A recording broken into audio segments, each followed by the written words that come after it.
Okay, let's start then. There's a very quick crash course of a total revision of class 10 biology portions. So we are expecting few more students to join by the time let us start. The biology syllabus itself is a huge syllabus and we have a limited number of days. So I would like to cover up two major portions today, that is nutrition and respiration. It's a quick revision. So I will be going very fast. So once you go through it, then let me know. We shall go through some of the question answer sessions. Okay. The first portions related to this chapter is about nutrition. Okay, so nutrition is actually both in plant as well as in animal. Let us start with a quick revision through the plants. So the few portion points are noted down.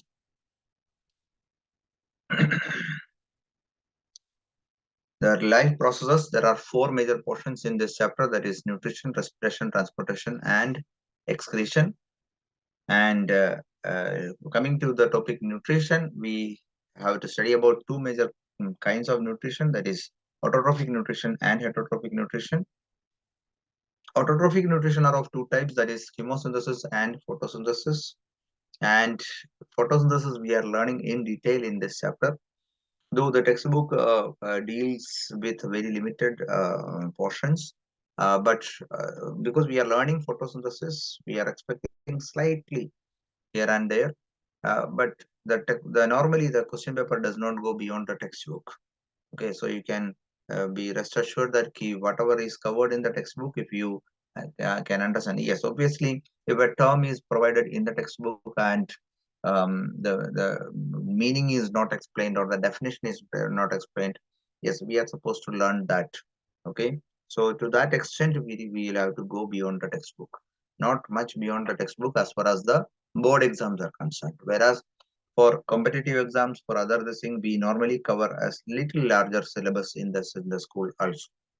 Okay. According to the textbook, the entire process of photosynthesis happens in three steps. That is absorption of light energy by chlorophyll, conversion of light energy to chemical energy, and splitting of water molecules into hydrogen and oxygen, and reduction of carbon dioxide to carbohydrates. This has to be learned by heart as it is. No addition, no deletion. It must be learned by heart as it is. The only thing that we can do is that if you want to convert that into 4 points, because sometimes if it is asked for 2 marks, in one of our exams also we asked that key write 4 points about it. If it is asked for writing 4 points, then you can split the second point into 2 points, that is conversion of light energy into chemical energy, and second part is splitting of water molecules into hydrogen and oxygen. That much variations we can do. Other than that, stick to the textbook, use the textbook language, write as it is given in the textbook. Okay. Now, when we are talking about the first step, that is absorption of light energy by chlorophyll, if you are checking the pattern of absorption of light energy by chlorophyll, we can see light cannot, all the light available to plants cannot be absorbed by the chlorophyll. Mostly we can find that if we are going for a graph of chlorophyll A against B against carotenoids, which are another pigments available in the plants, or xanthophyll, or there are many other pigments other than chlorophyll, which can convert light energy into chemical energy. So we are going through them, then obviously we can see that in the maximum absorption happens in bluish colored light and in reddish colored light. Okay, so this graph is not given in the textbook, but this can be an application level question or maybe a paragraph type questions to check whether students are able to decipher graphs or not. Okay, there are few questions are asked like that, where the data is represented in the form of graphs. So there, this kind of a graph can be there to check whether you are able to decipher the information related to photosynthesis from a graphical representation or not. So here we can see the light which is absorbed maximum is the bluish colored light and the reddish colored light. Whereas when it comes to green colored light, uh, normally it is not absorbed by the plant and it is reflected back by the plant. And that is why the leaves are green in color. Why? Because most of the color green colored light is being reflected by the plant. So whichever is getting reflected from the plant falls in our eyes, and we see that object in that particular color. That is why leaves are green in color. So when we are talking about absorption of light, there is a pigment system, there is a photo system, and chlorophyll molecule is the center molecule in that. Whenever light falls on the chlorophyll molecules, there are few electrons that get excited from the chlorophyll molecule, and they go to a very high energy level, and they set up a chemical reaction. And it is a very complex chemical reaction happening in the plants. In one sentence, it has been mentioned in the textbook that absorption of light energy. So what is mean by absorption of light energy? This process is what we call as the absorption of light energy, because light is carrying the energy in the form of photons, and that form of energy need to be converted into some other form which plants and animals can utilize, and that is what is that form, and that form is the chemical form.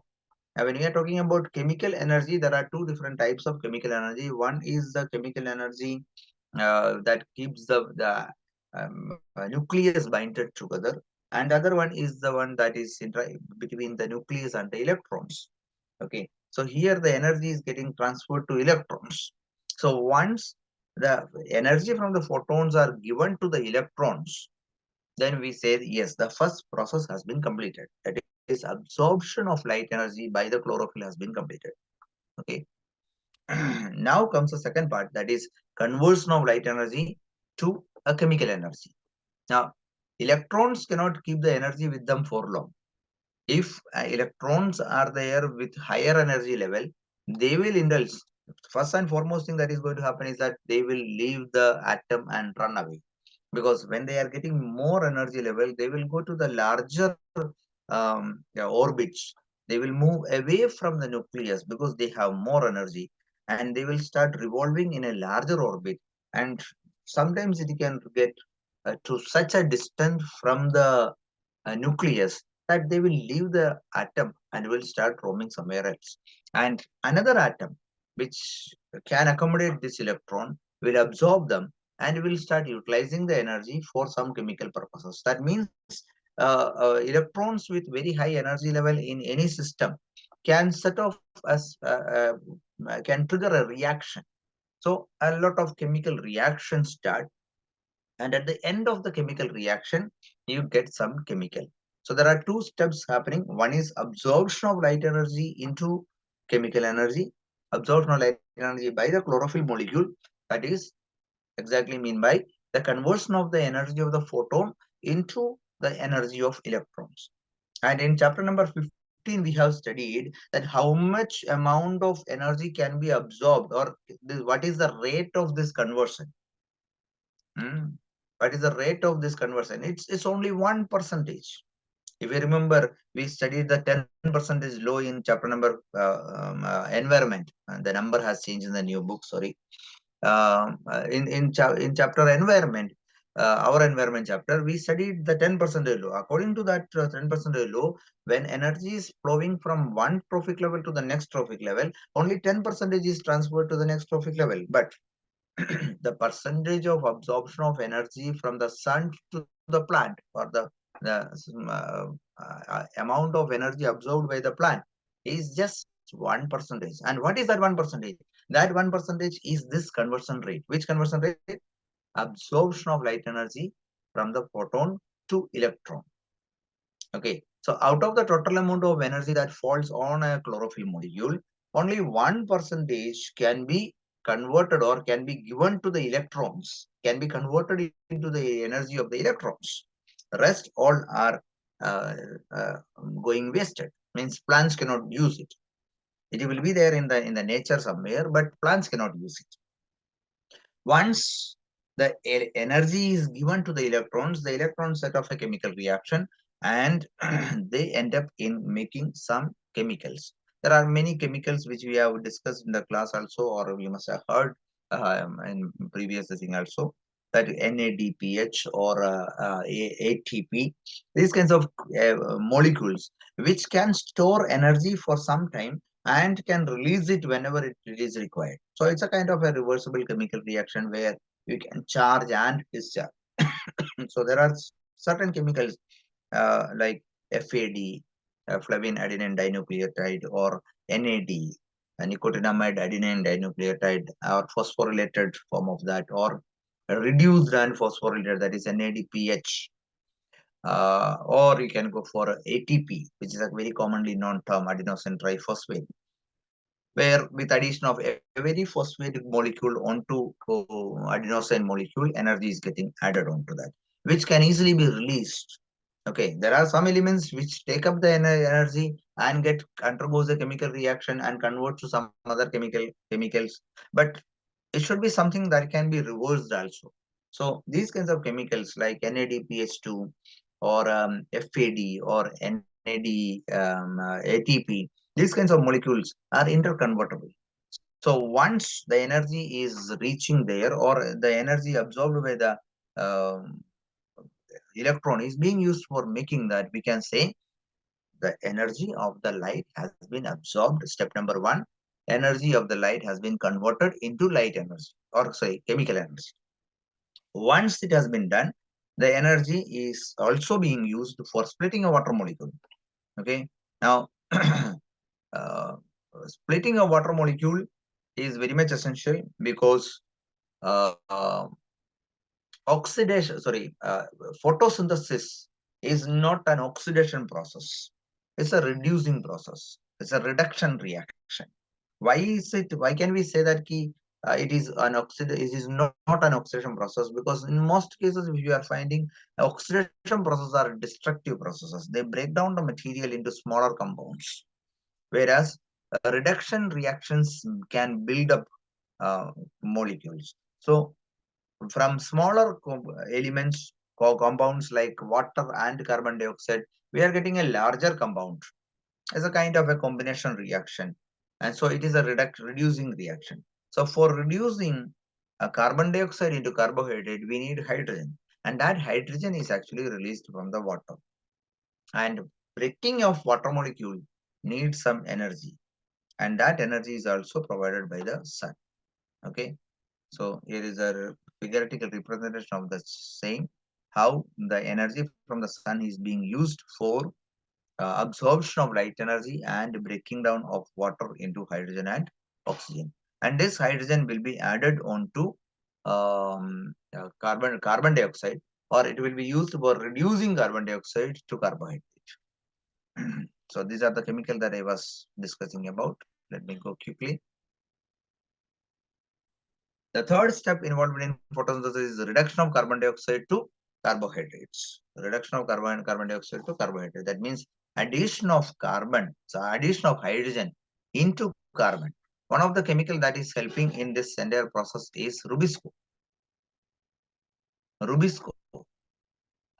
It has got many names like ribulose biphosphate, ribulose 1,5 biphosphate, or Rubisco, or these kinds of terms are used for this chemical. This is actually an enzyme which can speed up the process. What process? It can speed up the entire process of uh, conversion of or utilization of NADP or ATP to add hydrogen into carbon. That entire process is actually happening in the form of Calvin cycle. We are not studying Calvin cycle in detail in class 10, but only the name would be sufficient. So there are two major activities happening in the process of photosynthesis. One is absorption of light energy by the chlorophyll and storing or converting that into some chemical form. And what is that chemical form? It's either ATP or NADPH. It's actually a kind of stored form. And from there, it will be utilized for the reduction of carbon dioxide, which can be done at any time. For example, it is not necessary that it should be done or utilized the same time or not. It depends on the type. One of the example given in the textbook is about desert plants. During that time, they get the sunlight. And at that time, they make a lot of ATPs and NADPH and then store it in the plant. If we are going for the second step, then there is a danger. And what is the danger? They will have to open up their stomata for gaseous exchange. Because carbon dioxide, water when split into hydrogen and oxygen, the oxygen has to be released out. There is no adequate space inside the plant to store so much of oxygen. So they will have to open the stomata for releasing out oxygen. If they are opening the stomata along with oxygen, a lot of water will also be escaping. So in order to avoid that, they don't do that during daytime. They store the energy in the form of ATP or NADPH, and then they wait for the night time. And during night time, they start the second phase of the chemical reaction. So because the first phase depends on light, we call it as it's a light dependent phase, or in short, we say that it's a light phase. And the second step does not require light, so we consider it as a light independent phase, or in short, we say that it's a dark phase. But while referring it to as dark phase, it does not mean that it happens only in dark. And it simply means that it is a light independent phase. Okay, it may happen during daytime or it may happen during nighttime also. That depends on how much amount of energy the plant has stored in it, right? So this is the third step and the final step, where the carbon dioxide will be taken inside, and the water will be split to release hydrogen from it, and complex chemical reactions in the presence of Rubisco converts carbon dioxide plus hydrogen into glucose. Okay, and that glucose can be stored in the plant, but glucose cannot be stored in the plant, and the glucose subsequently will be converted into starch, and the starch will be stored in the plant. Okay, I'm going a little fast because I have limited time. A quick revision only. Okay, so if we are asking about what is the comparison between light reaction and dark reaction, probably this can help you. When anybody wants to take a screenshot, can take on, and then can ask me questions later. Some points are beyond the textbook, so you can avoid that. If you are writing, that's also absolutely fine. Let me jump over to the next one. The next portion in the textbook talks about the factors affecting photosynthesis. That majorly includes four major factors: chlorophyll, carbon dioxide, water, and sunlight. And there are some activities related to that. Earlier, we used to do it in lab. There are some activities related to that, and some the practical based questions were there in the question paper, that is annual theory paper. But since last few years, that pattern has been changed. But this year is one of the things, extra questions that contains one question related to the activity. So we are expecting that there will be some questions related to activities related to these factors affecting photosynthesis also. So some of the very common activities are: number one, this one. How can we test the presence of light is essential for photosynthesis? So this is a very commonly done activity, where we are taking a leaf and then covering small portion. But before doing this, we must de-starch the leaf. I hope you are aware about what is meant by de-starch. Removing the starch from the plant, which is already there in the plant. So keep it in dark room for one day or so, and then take it out, so that we can ensure that there is no or pre-prepared starch on leaf. And then we can cover some part of the leaf with that black pepper and cover it properly, and then place it in the sun, and later we can go for an iodine test. But iodine test on a green leaf is not visible, so we need to decolorize the leaf before doing this. Decolorizing can be done by boiling in water and then boiling in alcohol, right? So alcohol can dissolve away the chlorophyll, and the alcohol becomes green in color, and leaf becomes almost transparent, translucent, or it loses the green color, we may say. Okay, and then we can go for an iodine test, and it is expected that other than the covered portion, rest of the portion should convert into green to blue black, showing that the other portions photosynthesis has happened and glucose must have formed, and that glucose must have converted into starch. Okay, this is another one explaining chlorophyll is essential for photosynthesis, where we are taking a variegated leaf. A variegated leaf is a leaf that is having a different patches. We prefer a leaf that is having green and white patches, and then doing the same experiment, discharging, then putting it in the sunlight for few hours, and then decolorizing, and then doing the starch test on it. So there also, it is expected that the yellow colored area or the white colored area should not give you any positive result, but the green colored area should give you a positive test for the starch test. That is, it should convert into blue black, showing that the green portions normally have chloroplast and they can do photosynthesis, and that can produce starch. Otherwise, it is difficult for us to test the presence of glucose. Hmm. Yes. This is another experiment that is very often asked, that where we are testing that carbon dioxide is essential for photosynthesis. For doing that, we need to grow the plants in an atmosphere devoid of carbon dioxide. At the same time, we should take care that all the other components are provided. For that, we are making use of some chemicals which can absorb carbon dioxide very fast. Any kind of hydroxide can do this work. Here we are using potassium hydroxide. If you don't have potassium hydroxide, you can also make use of calcium hydroxide. That is also easily available. Calcium hydroxide is also available. So that can also be used. Either potassium hydroxide or calcium hydroxide can be placed on the side of a potted plant and can cover it with a bell jar. A bell jar normally covers it very tightly. It does not have any opening on the top. At the same time, its bottom is completely sealed, ensuring that no exchange of gases happens between the bell jar and on the inner surface, inner side and the outer side. And because of that, we are ensuring that this plant is growing in a carbon dioxide free atmosphere. We are placing it inside for two purposes. Number one, it will absorb away the carbon dioxide which is already present inside the jar and will create a carbon dioxide free environment. At the same time, if the leaf is doing photosynthesis, during photosynthesis, during if it is undergoing respiration, it will release carbon dioxide. That carbon dioxide will also be absorbed away by the potassium hydroxide or calcium hydroxide. So that way we can ensure that it is living in an atmosphere without carbon dioxide. Then we can go for the regular decolorizing of the leaf and then starch test. Okay.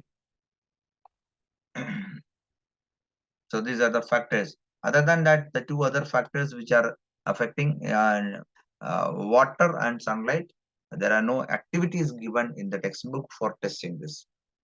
There is one more activity given that is related to respiration, but that I will show you after with the portion respiration. So this is how the nutrition happens in plants. Okay, keep your doubts noted, and then we shall ask together. Okay, now let me quickly jump over to the next portion that is included in this chapter, that is nutrition, heterotrophic nutrition. Yes.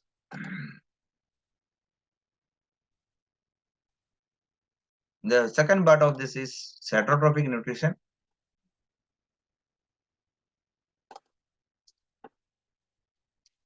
Where the organism depend on another organism for their nutrition. Okay, that majorly includes three major category types. One is saprophytic nutrition, parasitic nutrition, and holozoic nutrition. All three are subtypes of heterotrophic nutrition.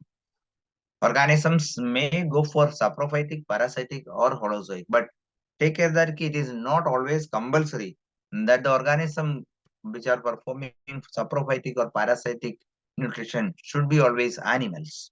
They can be plant also. So, for example, Cuscuta.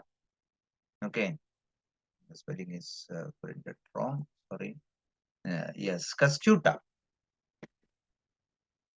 You must be aware about this one. Cuscuta. Cuscuta. Yes, is a plant. But what is its mode of nutrition? It's a complete parasite plant. Right. So we are not categorizing organisms whether they are, or we are not separating organisms whether they are plant or animal.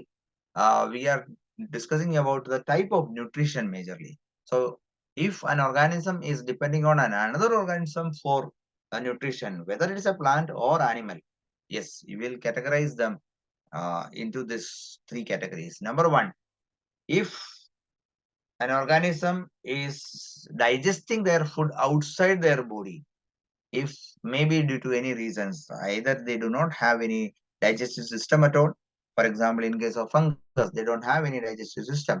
Their cells are incapable of digesting food, but they do create, they do make digestive enzymes. These digestive enzymes are normally poured outside, and the food is digested outside, and they absorb only the nutrients.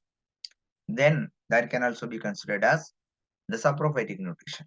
Okay, bacteria, fungus, there are some organisms, some varieties of spider, they are also showing saprophytic mode of nutrition where the food is digested outside the body. Saprophytes are different from scavengers. The organisms which are depending on dead and decaying material are not, all of them are not saprophytes. We normally say that the organisms that depend on dead and decaying material are saprophytes. But when it comes to say scavengers, they do eat dead organisms like a hyena or a vulture. What is their major food? Their food is dead plant animals, but they do eat it. They have a well-developed digestive system. The food goes into the digestive system and they get that get digested, just like any other organism. So they are not saprophytes. They are holozoic organisms. Parasitic nutrition is when two organisms live together and one of them is benefited at the cost of another one. Okay, one is getting food from another one, and the other one should be harmed. It's not only that only one is getting benefited. At the cost of the harm goes to another one. And then we can say that yes, that's a parasitic nutrition. Right? And holozoic nutrition, the organisms which consume the entire food, they mostly have a very well developed digestive system, and the food is taken into the digestive system and digest inside the digestive system. Okay. It can be a complete digestive system or an incomplete digestive system. A complete digestive system has got two openings, one for the entry of the food and second for the exit of the undigested food material. Whereas in smaller organisms, the digestive system is not very well advanced. So they have only one opening. The food enters into the body through that opening, and they may have a very primitive kind of a stomach or intestine or something like that. We can't even call it as an intestine. We can better call it as a body cavity or something where the food get digested. And undigested food materials are thrown out through the same opening. Okay, so that is another way of, we can say that incomplete digestive system. Okay, so these organisms, the holozoic organisms normally have any one of these kinds of digestive system, and they take the food into their body. It may be cut into pieces, it may be chewed, it may be swallowed as it is, but the question is that whether the food is entering into the body and digesting inside the body or not. If it is happening, yes, they are holozoic nutrition. These are saprophytes, some parasites, and holozoic.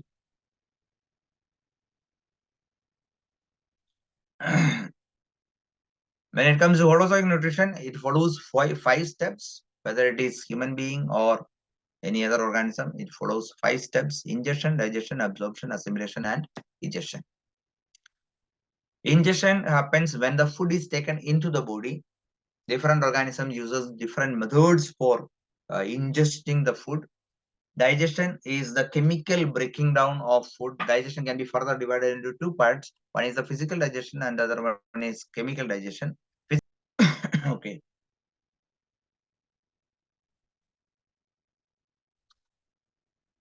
Absorption happens inside the body where the digested food materials are absorbed, and assimilation is not happening in the digestive system. It is happening across the body or throughout the body, where the digested food material will be consumed or utilized for some or the other activities of the body, for the building a process of the body, or some it may be converted into a part of the body, or it can be consumed as in the form of energy, and that process is what we call as assimilation. Digestion happens in either in the stomach or buccal cavity in case of human being, or in some part of the digestive part of the organism. The absorption also happens there. If it is a unicellular organism, the absorption happens directly into the cytoplasm. If it is a multicellular organism, they may have some systems where the absorption can be done, and whereas assimilation is happening in each and every cell of the body. Okay, and then there will be something called egestion, that is removal of the waste material. Now this egestion is not equivalent to excretion. In the other topic we are studying about excretion, where the physiological wastes are released, whereas this is egestion. Egestion is removal of undigested food material, and these are not the creation of the organism. These are the material that came from outside, but the organism cannot utilize it, so it is going out. Okay, one example of that is amoeba. There is a four-step process explained in your textbook. This diagram is quite often asked, so go through this diagram. Okay, you can increase the number of this thing also. Okay, now let me quickly jump to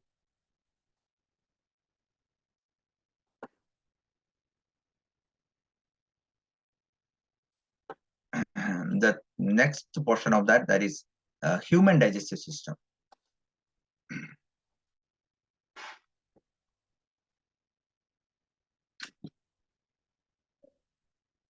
Human is a holozoic animal.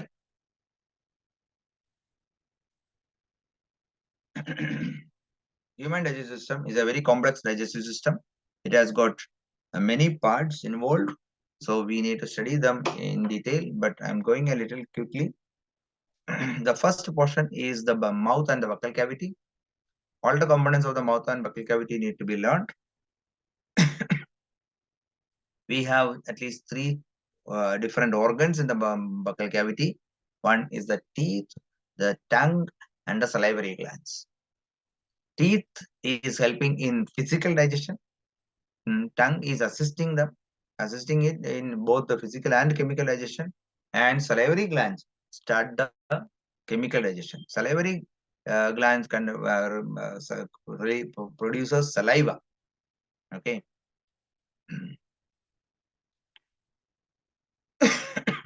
Teeth and this thing, and then comes our saliva. Salivary glands. There are three pairs of salivary glands in the mouth or in the buccal cavity, and they produce a chemical called the saliva, and saliva contains some chemicals. It contains many chemicals in it. It contains lysozymes for killing the bacteria. It contains amylase. One of the most important thing is amylase or thialin. It has got another name also, very not very often used, but if it is appearing in the question paper, you should be aware about it. Thialin. Thialin is the word used for salivary amylase. P is silent here. Thialin. So this is the first digestion happening in the body, that is, which converts starch into sugars. Starch into sugar, most probably into maltose, and this is the first digestion that happens. Starch can be digested at different parts of the body. One important part is the mouth. So the moment you place the food in the mouth, the digestion starts. So in human body, the digestion starts in the mouth. Okay. There is an activity also related to check the effect of salivary amylase on starch, where we are placing two test tubes with starch in it, and one is with amylase, one is without amylase, and then going for the starch test. The one without amylase should not give will give the starch test, whereas the one with amylase will not give the starch test. Why? Because amylase have converted all the starch into sugars. The lower portion of that is what we call the esophagus, which is filled with muscles, smooth muscles, involuntary muscles, and they show rhythmic contraction and expansion, and which is called as peristalsis. This peristalsis is not only found in the esophagus, it is starting from the esophagus, but it is extending all the way to the large intestine also, to the rectum also. Okay, this is the movement that is pushing the food continuously forward. The largest effect of or the maximum amount of peristalsis can be found in the stomach, where we call the stomach is churning the food. That's actually a kind of peristaltic movement. So with the help of this peristaltic movement, we can see the food. After mixing it up with saliva in the mouth, we don't call it as food because the name keeps on changing as it changes its shapes and its combinations. Once it is mixed with saliva, then it is called as bolus, B-O-L-U-S, bolus. The bolus enters into the esophagus and goes all the way into the stomach. At the entry of the stomach, there are certain muscles arranged which opens only when the food goes inside. It cannot open outward, and they are made up of very strong muscles called the sphincter muscles. The upper esophageal sphincter muscles. Sphincter muscles are placed at many places in the digestive system. Wherever we need to stop the movement of material, the default position of a sphincter muscle is tightly closed. You need to spend energy to open it. Otherwise, it remains tightly closed. Okay. Then the food reaches the stomach.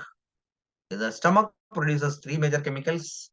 It has got gastric glands on the inner side, and that produces gastric juice. Gastric juice contains mucus, hydrochloric acid, and pepsinogen. Okay. The functions of mucus is protecting the inner walls because very dangerous chemical reactions are going to happen. It contains hydrochloric acid, it contains pepsin, which is a very strong protein digesting enzyme, which is called proteolytic enzyme. And to protect it from the effect of that, we have a coating of mucus there. Then hydrochloric acid mainly kills the bacteria and creates an acidic medium. The chemical reactions, it is good to remember if it is possible, because it is not much detail in the textbook. Normally, proteins are digested by pepsin present in the gastric juice, and it will be broken down into smaller components called the proteases and peptones. These proteases and peptones enter into the next level, that is the duodenum, the small intestine. Small intestine is divided for study purpose into three categories: duodenum, jejunum, and ileum. The duodenum portion, which is the curve just after the stomach, and that curve, there are two major organs connected. One is the liver, and the other one is the pancreas. Both of them, the tubular outlet from both of them join together and enters into the duodenum with a single opening, that is called as the common bile duct. Liver produces a chemical called the bile, and it is stored in the gallbladder for some time. Bile does not contain any enzymes, but it has some chemicals which can do some chemical reactions. Now, what is the difference between an enzyme and a reagent?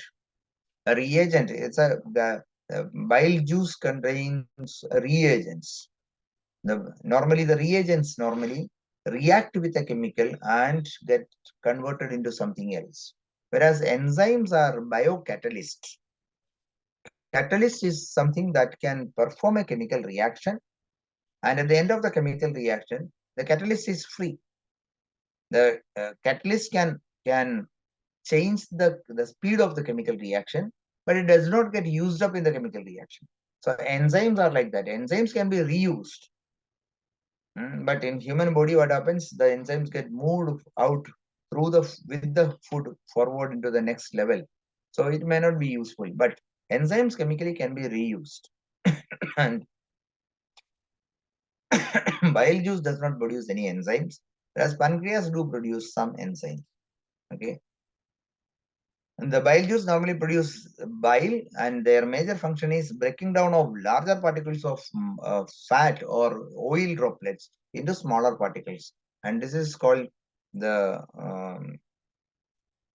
uh, this thing,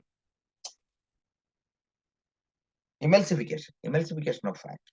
Okay. Once it has been converted into smaller parts, the emulsification has done, that increases the surface area. So the next set of chemicals can act on it, and that is the bile pigments. Two major bile pigments I have mentioned here. One is bilirubin, biliverdin.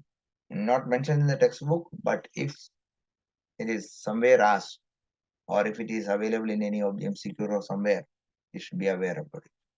And these chemicals helps in the next process, that is saponification, conversion of a water insoluble material into a water soluble material. This is the same chemical reaction that we are learning in chapter number 4, carbon and its compounds under saponification, where we are using either soaps or detergents to get rid of dirt from cloth. The chemical reactions are almost similar. There also, we are converting the soap or detergent is making a missile. What is that? Water insoluble dirt will be covered in soaps or detergent, and then it becomes a water soluble material. The same thing is happening in the small intestine also. The water insoluble fat molecule will be converted into a water soluble material, because human being has a water based system, that is the blood and the lymph. If it has to be imported or taken into the blood or lymph, it must be water soluble. So bile pigments, they help in this process of conversion of bile water insoluble material to water soluble material. Okay. So that is how they are helping us. Then the next major chemical that is released into that region is the pancreatic juice. Pancreatic juice again helps in the digestion of proteins. Pancreas is a dual gland which produces hormones also, enzymes also. Pancreatic juice contains many chemicals in it. One of the major one is the trypsin, which further divides or breaks down proteins into further smaller compounds or protease and peptones.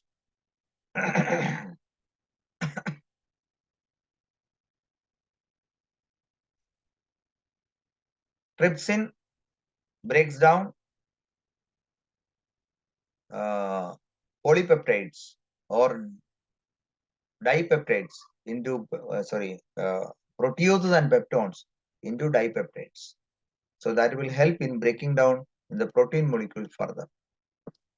And then the food moves forward into the intestinal area, where the intestinal juice is produced. Intestinal juice contains many chemicals for digestion of almost all the components, like the peptidase, sucrase, maltase, lactase. All these chemicals are produced in the intestinal wall, and they complete the digestion in the small intestine. Okay, and so digestion starts in the mouth and buccal cavity, and then ends in the small intestine. So this is another representation how the three different organs are helping in breaking down large protein molecule into very simple amino acids. It happens in three different steps. One is pepsin in stomach converts proteins into polypeptides. Then trypsin in duodenum converts polypeptides into peptides or dipeptides. And in small intestine, the intestinal juice are converting the peptides into amino acids. So in three different steps, the digestion of protein completes. And then comes the last portion, later part of the small intestine, where on the inner side we can find that the inner lining is covered with many tiny tubular structures which are called as a villi. They help in absorption of the digested food materials into the stomach, into the bloodstream. Each villi is provided with a large amount of blood vessels, and the lymphatic vessels. There are many material which can be taken into the blood vessels, whereas some larger molecules cannot be taken into the blood vessel. They will be transported through the lymphatic vessels.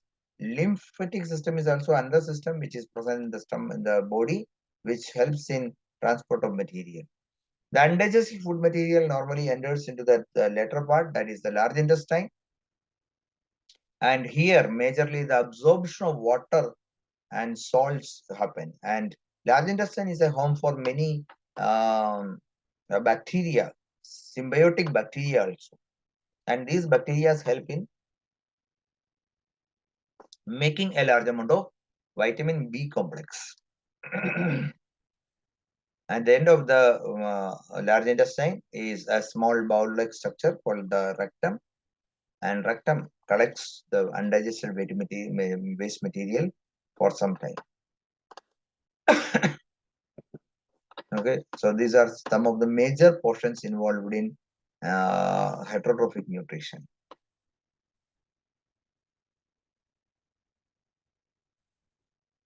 Again, I would like to stop here for the day, and we welcome some questions if you have any.